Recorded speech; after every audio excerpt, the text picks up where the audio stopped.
Hello and welcome. My name is Devin, one half of your DigiQuest team, and today we're going to be doing a deck profile and a budget upgrade to the newly released Darkness starter deck, Children of the Night, for the Force of Will TCG. Now, while many of you experienced players are eagerly working on decks for the new Raya cluster, this deck in particular is not for you. What I've decided to do is make a cheap and simple upgrade to this starter deck for new players to have an efficient way to play the game with a more cohesive deck than straight out of the box. In time after the release of Ancient Knights, I do want to put out a deck profile for my actual Raya deck that I'll be using at locals, so keep a lookout in the coming month for that. For now, however, I wanted to take a good look at some of the more potent cards released in this starter deck and what we can potentially do with them. So without further ado, let's dive headfirst into our black, blue, white build for Raya, 4th daughter of Mikage. Alright, starting things off with our ruler herself, Raya. She's got a 3-cost Judgment with a Darkness Energize. Something to take note of, I believe there was a rule change, I would definitely look it up to make sure, but the way the game decides who's going first is now determined by the winner of, say, the high roll or a coin toss is now the definitive first turn player. No longer is it a choice, and that is to discourage using the Energize token as a method of building a deck around it, say with like meaty 2-drops or anything. So, just something to take note, especially if you're a new player. Anyways, getting back to our ruler, Raya starts the game with a mystery counter, and that's going to come in big as we read the rest of these cards in this deck. The Darkness starter deck and Raya in particular makes use of these counters in order to increase the power of your basic chants and resonators, essentially using them as a catalyst to get better effects for cheap cards that are specific to Raya and her deck. In addition to starting the game with the mystery counter, she has the ability to rest herself to generate a counter. So we're going to build the deck around this idea that we want to occasionally rest our ruler to get a mystery counter out of it. We don't want to do it too often, so we're running a few cards that are going to give us mystery counters anyways. But we're also running a card in particular, and the reason we're running blue for the most part is so that we can make the best use of our ruler to make these mystery counters to get as many as we can before we flip her over. And lastly, we don't know too much about these abilities yet. They're still new to the cluster, and with Ancient Knights we'll get more details about them. But Raya does have one of the new hidden abilities. In fact, her hidden ability seems to be a different symbol entirely from the one on her J-ruler side, which is interesting. Up until now, we've seen rulers and their J-ruler counterparts with the same symbol, so maybe she has an extra ability, we're not too sure yet, but for the moment, for this build, it doesn't really matter. On her own, Raya's effects they're not like exceptional by any means, but they are good enough, and with the card specific to her that we can run her in a deck and have a good time. So in short, Raya's main objective as our ruler is to generate mystery counters so we can pay costs to make our chants better, some of our resonators better, and to eventually use her effect on her J-ruler side. On that note, let's take a look what Raya becomes when we pay her judgment cost. As a J-ruler, she's a 12/12 flyer. Not too bad, pretty decent stats for something that's going to be swinging at our opponent, hopefully beating over most of their resonators. Also, when she enters the field as a J-ruler, she generates immediately 3 mystery counters. Pay your judgment, get 3 mystery counters, not too bad. And her main effect is you can rest her, remove a mystery counter, and destroy a target resonator. So as a J-ruler, she sacks one of her mystery counters for immediate removal. So, as a whole, without knowing those hidden abilities, like I said, she's not too bad. She's got pretty good stats, she's a flyer, and you sack mystery counters on her own to destroy resonators. So, without really knowing like what resonators and what chants also play off those counters, she's fine. She's, not exceptional, but those hidden abilities might change that in the future.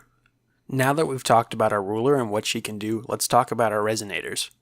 We're running 18 resonators in the deck, starting with Flute's Water Dragon. We're running 4 copies of this card, a 1-drop, 1/4 water resonator with the ability to rest it and call a stone. The main reason we're running this card is so that we can tap Flute's Water Dragon to call a stone and then still tap Raya to generate a mystery counter each turn. So ideally you'd want to open this card, play it turn 1 to maximize the advantage of still calling a stone and getting a mystery counter every turn. For rulers that have to tap themselves for abilities, Flute's Water Dragon is kind of a staple in my opinion. So that's mostly why we're running blue, but also since we're not running green, blue gives us some options in terms of powerful chance for draw power and consistency. On top of the ability to call stones, Flute also scales with the game. So it starts out as a 1/4, but once you have 5 stones, Flute gets +4/+4, becoming a 5/8 with flying. So there's not really a point in the game where you're going to be upset drawing Flute. He always has some sort of utility. He's one of our main resonators with flying, so he's going to be able to block any incoming flyers with 800 defense, which is pretty good, so shouldn't die to most things, and also attack past your opponent's non-flying resonators. All around, Flute's Water Dragon is a pretty good card, so we're running 4 copies of it. Next, we're running 3 copies of Ahriman, Malicious Eye in the Dark. He's a pretty basic 2-drop resonator for 6/6. Doesn't have any super special abilities, but when he's put into the graveyard, he generates a mystery counter. Fine stats that still generates a mystery counter, so in the end, it helps our plays by giving us access to some of our better cards with mystery counter costs. I'm still somewhat playtesting the deck with a friend. Depending on how frequently we're able to generate mystery counters with Rhea and some of our other more important cards, this would probably be the first card we cut for a better 2-drop, such as maybe an Abdul in a non-budget deck, as Abdul is kind of an all-around good card to have. But for what it is, it helps further our plays, and it allows for some more aggressive play because you can each turn swing with this card and either get 600 points of damage in or generate a mystery counter. So it allows you to put a little extra pressure on your opponent. Next up, we have 3 copies of Ashen Snow White, another 2-drop resonator. It's a 5/7 with the ability to sack a mystery counter from your ruler to gain +2/+2 and precision until the end of the turn. Now, compared to the second daughter of Mikage, blanking on her full name at the moment, but this Ashen Snow White is fairly weaker than that card, but it's a Fairy Tale resonator, which is going to play into one of our more powerful cards in the deck, which is why we're running it. It is a decent 2-drop, and precision is a nice ability to have to pick off very specific resonators with. And we have a couple other cards that are going to weaken your opponent's resonators to make it a lot easier for Ashen Snow White to pick them off. So between those two reasonings, we are running Ashen Snow White over the second daughter of Mikage. Moving on to 3-drops, we're running 3 copies of Gil Lapis, Usurper of Maddening Power.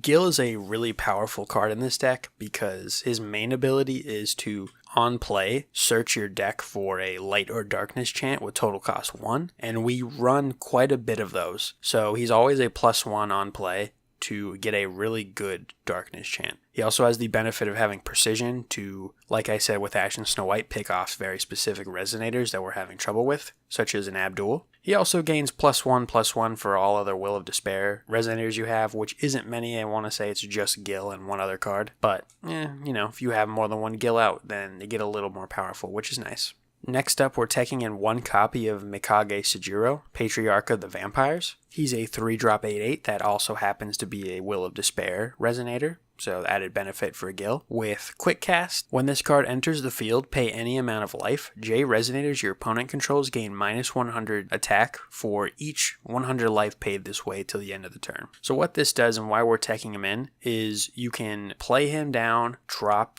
down X amount of life, 500, 600, and then start picking off your opponent's board with your precision resonators without them taking any damage and risking death. Also, he has the added benefit of whenever a resonator is put into the graveyard from your opponent's field, he gets +1/+1. So if this combo works out and you're able to pick off a couple resonators with Gil or Ashen Snow White, Mikage is going to gain power in the process. So he's not a bad card, but we're just taking in 1 for some cheeky plays.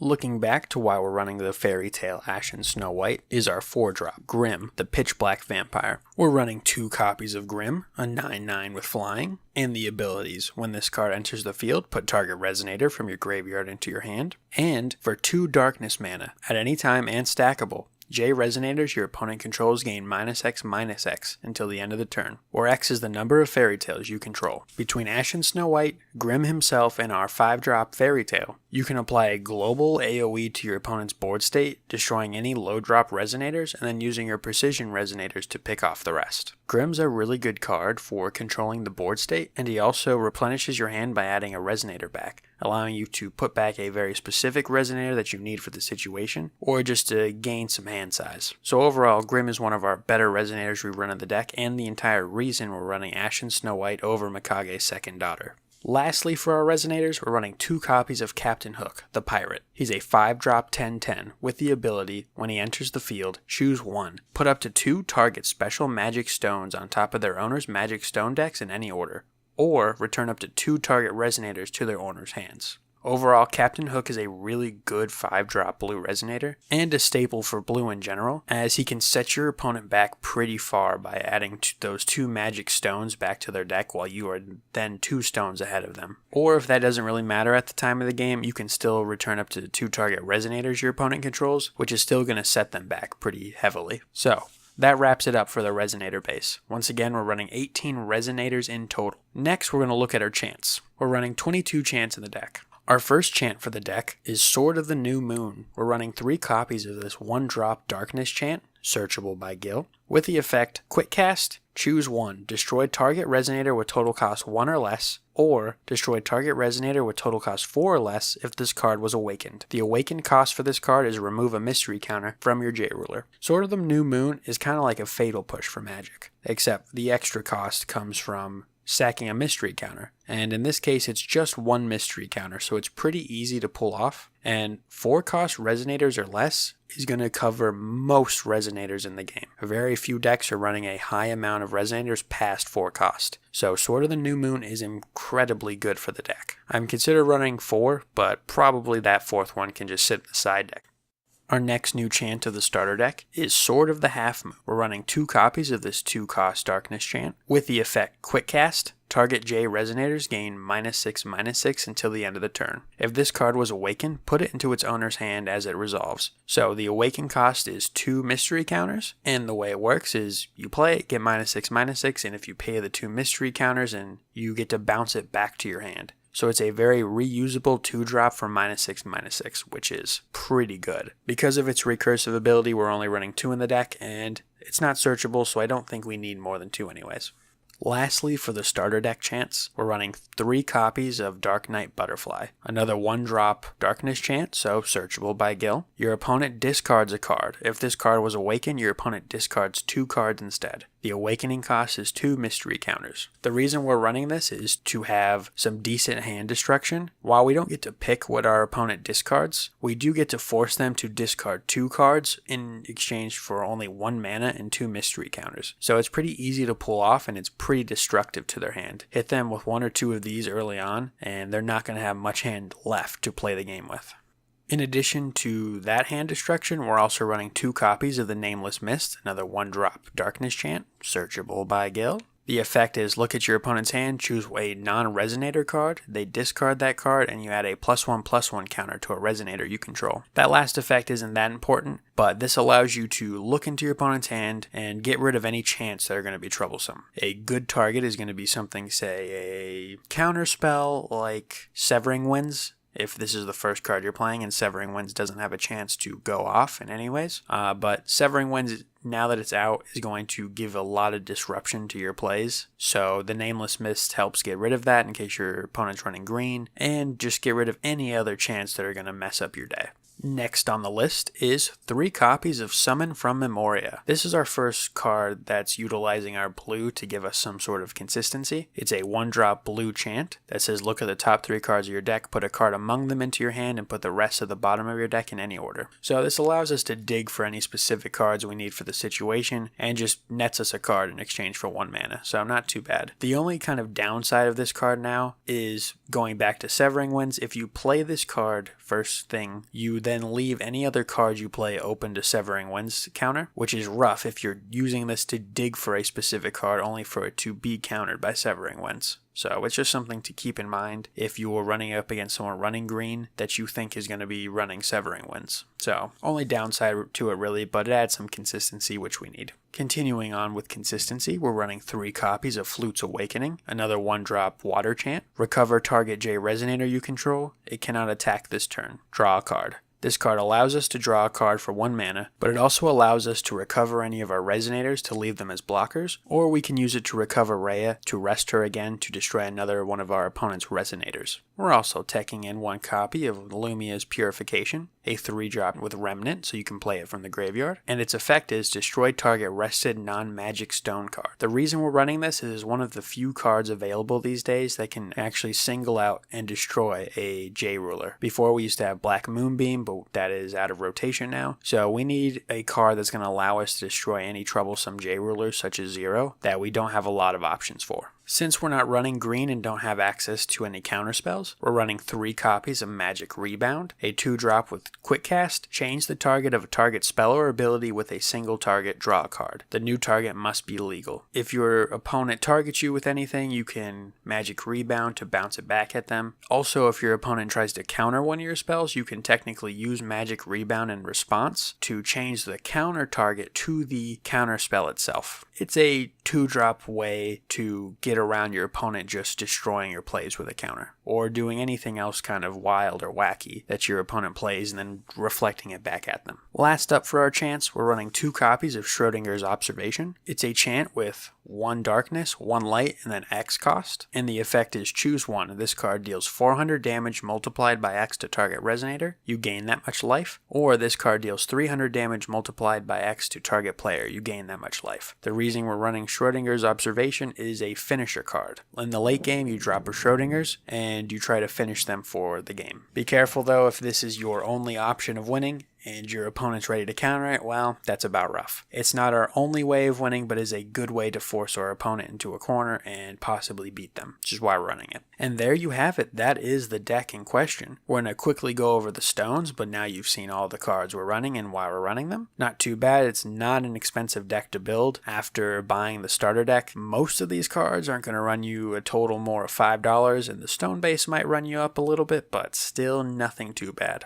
Now, for the stones, real quick, we're running 3 copies of the Magic Stone of Heaven's Rift, a Light and Darkness Stone. We're running 4 copies of Magic Stone of Dark Depth, a Darkness and Water Stone, 1 copy of Magic Stone of Light Vapors, Light and Water Stone, and finally 2 copies of Stone from the Dark Castle. This card in particular produces Darkness mana, and when it comes into the field, put a mystery counter on your J-Ruler. This card, I am still testing. Not sure if it's necessary per se. I think you could add in another Light and Darkness Stone and another Light Vapor Stone if that's the way you want to play it. But I do like the added benefit of 2 of my stones giving me a mystery counter. So adds a little consistency to the counter plays, to the mystery counter plays. But if you feel like you would rather have some more colors being available to you, then I would recommend swapping these out for those 2 stones. And that about wraps up our deck profile. I originally built this deck so that my friend new to Force of Will, who really liked the Darkness starter deck, could have something to play that would be a little more powerful than just the base deck itself. It's nothing super fancy, it's using all budget cards, but it does help a new player learn the game better because they're using strategies that the starter deck doesn't really come with. It is taking a snapshot into the meta, it's trying to avoid certain plays and playing around things, so it gives them a lot of options, and I feel like in the long run, the Rhea deck is still going to be built similar to this. Not this capacity per se, but the general idea is going to persist on. And if you were wondering why I'm using the Force of Will database for the video and all of the images in it, I don't have every single card on me at the time, and I felt like since this is a deck for new players anyways, it's nice to have a clear picture with all the necessary information of each card, so that if they do want to build this deck, they can easily find the cards they're looking for. And there you have it. This has been my Rhea starter deck budget upgrade build. I hope you like what you've seen here today, and if you do, please like, subscribe, tell your friends about us, all that jazz. Right now, we don't have a lot of videos up, but we are planning on being a bit more consistent, trying to create a better YouTube presence here. Look forward to that. We are still building up, but should become something in the next few months, hopefully. Once again, thank you for watching, and until next time, try not to die. We need the web traffic.